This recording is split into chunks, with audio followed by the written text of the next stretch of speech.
La próxima vez que vi a Diego fue muy de lejos.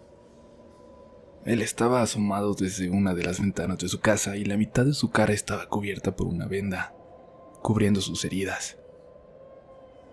Ese día su papá estaba preparando la mudanza. No nos dimos cuenta cuándo salieron y no se despidieron de los vecinos.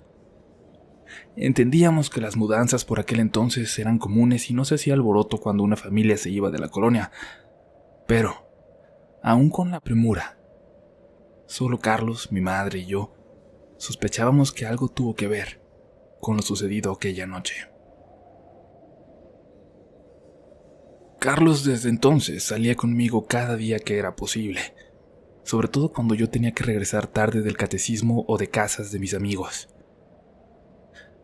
Mi madre, aún hoy, sobre todo con lo que terminaría sucediendo después, se siente culpable de no haberle dado la importancia que se merecía a toda la situación. Hubo 2 o 3 días de tranquilidad hasta una tarde, cuando notamos la ausencia de Oliver, un gato callejero que habíamos adoptado meses atrás siendo apenas un bebé. Oliver acostumbraba a desaparecer por las mañanas, pero todas las tardes salir llegando todos a casa. Él también lo hacía sin falta. Llegaba a nosotros con un pajarillo, un ratón o algún insecto muerto como regalo. Ese día, sin embargo, pasaban de las 8 y Oliver no aparecía. Mi madre y Carlos salieron a buscar pan para cenar y de paso darle una buscada a Oliver por las calles vecinas.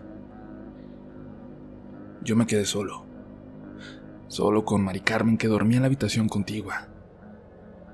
A lo lejos, en la calle, escuché el chillido de un gato. Era horrible, tremendo. Comenzó como esos ruidos de gatos en celo, pero pronto se convirtió en algo aterrador. Sin duda, eran chillidos de dolor. Salí corriendo, pensando en que quizás Oliver se había topado con un perro, pero al llegar a la calle, los chillidos se detuvieron en seco, en un instante. Por un momento, como si una voz me lo dijera, estuve a punto de correr hacia la oscuridad de la calle. Di unos pasos, cuando sentí como si entrara en razón. A mis espaldas la puerta de la reja abierta, también la puerta de mi casa, abierta de par en par. Regresé corriendo, sintiendo que tenía que cuidar a Mari Carmen, que en ese momento era ella lo más importante. En cuanto cerré la puerta, comenzaron los chillidos de nuevo. Estoy seguro que no fui el único en escucharlos. No pude haber sido el único. El sonido se fue acercando y poco después, cuando lo escuché casi frente a mi casa, se cayó nuevamente, por completo. Y luego, se escuchó algo en el techo. Un golpe. Como si hubieran dejado caer una bolsa pesada y hubiera rebotado hacia el centro. Era obvio que habían lanzado algo a la casa. Que habían lanzado algo muerto a la casa. El sonido de la reja me alertó y luego el de la puerta de la sala. Las voces de mi madre y de mi hermano me tranquilizaron.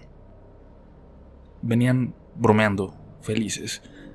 Así que entendí que no habían escuchado los chillidos del gato ni habían visto nada.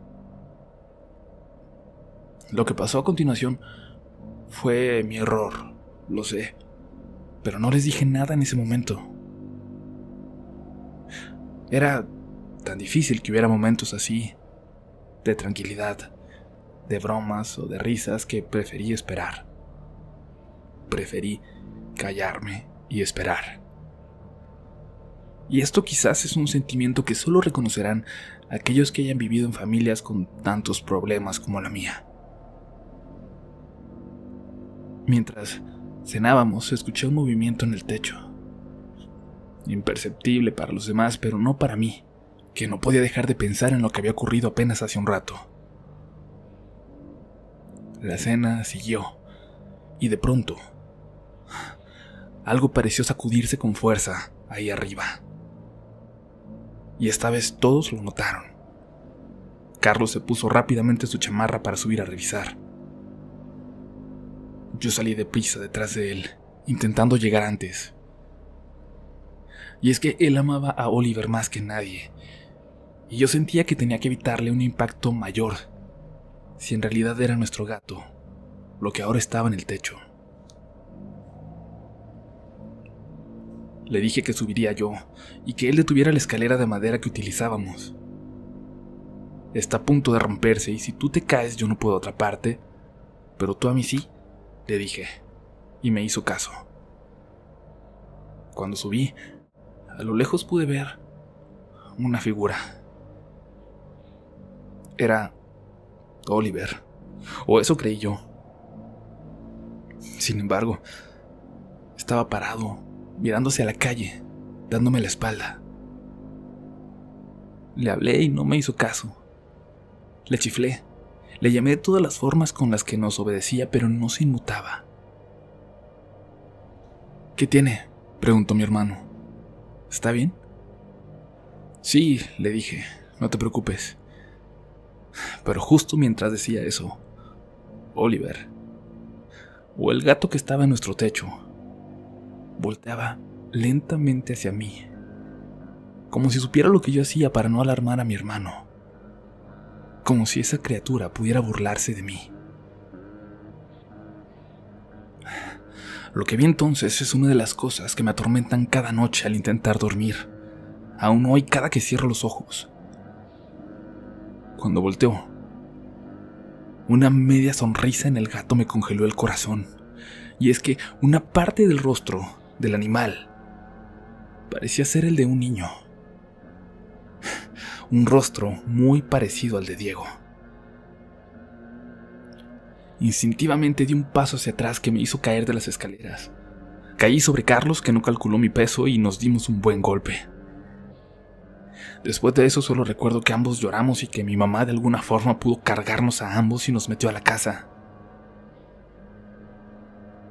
Lo siguiente que recuerdo es cuando desperté por la mañana con un fuerte dolor de cabeza, lo cual no fue excusa para que mi madre no nos despertara a las 6:30 de la mañana para que nos preparáramos para ir a la escuela. Durante toda la mañana me quise convencer de que la visión de ese gato o de lo que fuera había sido solo producto de mi imaginación, de la oscuridad y de mi preocupación por Oliver. En el recreo se me acercó César, un chico de sexto que vivía al fondo de nuestra calle. Se acercó a mí y pensé, por reflejo, que intentaría molestarme o pegarme.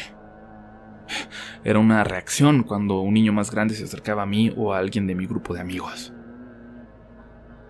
Esta vez César, sin embargo, se acercó serio y con claras intenciones de preguntarme algo. Oye, ¿qué pasa en las noches frente a tu casa, eh? Le contesté que no sabía de qué hablaba. Mira, mi papá llega siempre tarde del trabajo, me dijo. Y hoy por la mañana nos platicó que anoche frente a tu casa había 3 monjas paradas en la banqueta, mirando hacia adentro, asomándose. Dice mi mamá que mi papá llegó pálido. Al escuchar lo que me decía, no le pude contestar y me eché a correr. Encontré a Carlos cerca de su salón, pero antes de contarle lo que me acababan de decir, nuevamente sentí que no podía hacerlo, que terminaríamos preocupando a mi mamá y lo que menos necesitaba era una nueva preocupación en ese momento.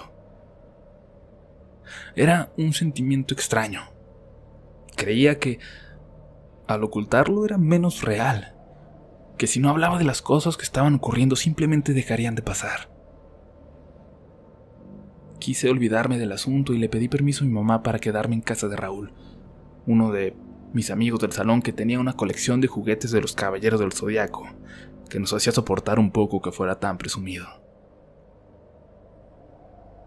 Se nos fue el tiempo en su casa, a Oscar, mi mejor amigo, y a mí, jugando en la habitación de Raúl hasta que su mamá subió a invitarnos a cenar, en un tono que dejaba claro que más bien nos invitaba a ya irnos a nuestras casas. Nos despedimos y Oscar salió corriendo, insistiendo en que iban a matarlo por llegar tarde. Yo, de repente, tuve un golpe de realidad. Estaba a solo unas cuadras de casa, pero la calle se veía más tenebrosa que de costumbre. De nuevo, otra vez, parecía que todos se habían puesto de acuerdo para entrar y cerrar sus puertas y sus cortinas a las 8 de la noche. Comencé a caminar lentamente, como si eso me hiciera más valiente. Pero una silueta cruzó la calle corriendo y me hizo apresurar el paso.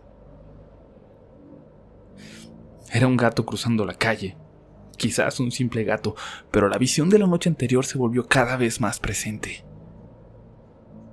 Lo único que agradecía era que la luna llena iluminaba un poco el camino a casa. De pronto, sentí una opresión en el pecho y no podía quitarme de la cabeza la sensación de que alguien me observaba. Comencé a voltear hacia todos lados sin dejar de caminar apresurado hasta que, sobre una barda, de entre la noche pude ver la figura de ese gato nuevamente, con facciones casi humanas y un cuerpo demasiado similar al de nuestro Oliver. Aparté la vista como si no lo hubiera notado y seguí caminando. El gato parecía correr al parejo de mí. Se terminó la barda en la que iba y saltó entonces de techo en techo sin apartarse de mí, a pesar de que para entonces ya estaba yo corriendo tan fuerte como me lo permitía mi cuerpo adolorido por la caída del día anterior. De pronto, dejé de escuchar esos pequeños saltos del gato de techo en techo al seguirme.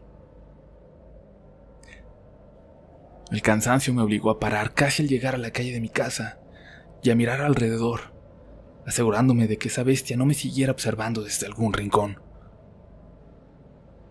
Me sentí tranquilo por un momento al ver que ya no estaba por ahí. Me di media vuelta para caminar a casa, y en la esquina, justo en la banqueta por donde tenía que pasar para doblar hacia mi casa, la mitad de una silueta negra parecía asomarse a mirarme, a esperar a que pasara por ahí.